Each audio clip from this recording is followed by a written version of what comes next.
This FPod video is about my most hated source of marine ultrasound, which is boat sonars. They're absolutely everywhere. They're very loud and they're in the frequency range of the hearing of cetaceans. So in this data here, in the bottom panel, we're looking at clicks per second, and this is the raw data, the FP1 file. And you can see this broken but flat line going through at about 5 clicks a second. And I've marked some click trains and we'll move between them. So this is going a little bit further on, and we've now got a sonar, and you can see from the color of these clicks that they're in the frequency range of porpoises, and some of them are very long. They're 100 cycles long. That's the click rate there at 4 clicks a second, and this flat line is not quite so distinct now. What we're seeing here, we'll just zoom out a bit, is basically a boat going past, and the sonar is getting louder and louder, and then fading out again. And as it fades out, you start to see that 4 clicks a second line. And we move on to this sonar, which is at much lower frequency and about 5 clicks a second, and it stops abruptly in this minute. This is something created by the FPod. If we look at the frequency, refresh the screen, we see it says 28 kilohertz sonar filter 1. So the FPod can actually run 2 filters that search for boat sonars in every minute, and when they find one, they block a little frequency band which has effectively cut out this sonar. It could find another frequency band later in the same minute, and in the next minute it has to start all over again. You can switch that on and off, and it never filters out sonars in the frequency band of porpoises, because you would lose your detections of them completely. Okay, so we'll move on. So here we've got a sonar that's clearly at a different frequency, about 50 kilohertz.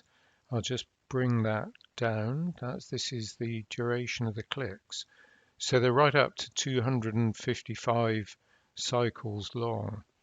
And looking down here, we've got a very complicated picture where there's sonar filters kicking in at 190 kilohertz.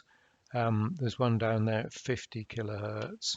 Let's just graph this. Okay, we go to the displays page. We want kilohertz in the FP1.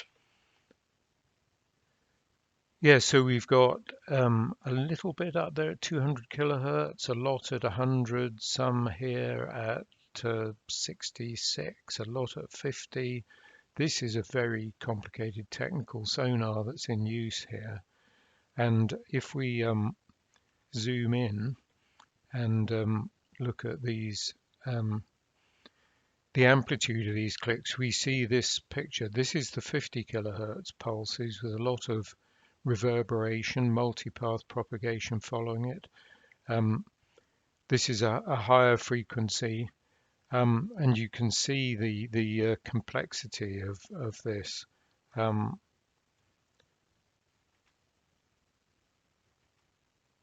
Okay, and here's one that I've put in. This is where the Kerner F classifier has gone wrong. If we restore the saved display and zoom in on that, this is the click duration we're looking at here. These clicks are about 78 cycles in length, and it's consequently classified it as a sonar. But actually, if I hit F4 and ignore all filters, I can then see that it's part of a group of detections. Their click rates certainly don't have this flat straight line going through, and these are typical porpoise click trains, and this is porpoises producing clicks that are about 80 cycles long, which they can do. We'll just graph that. Yeah, and there we are. We've got these porpoise frequencies and a little bit of low frequency background noise there. Okay, so I hope that was a good picture of sonars, and the take-home message is look for that thin horizontal line in the FP1 clicks per second display if you're in doubt about whether there is a sonar present. Okay, thank you.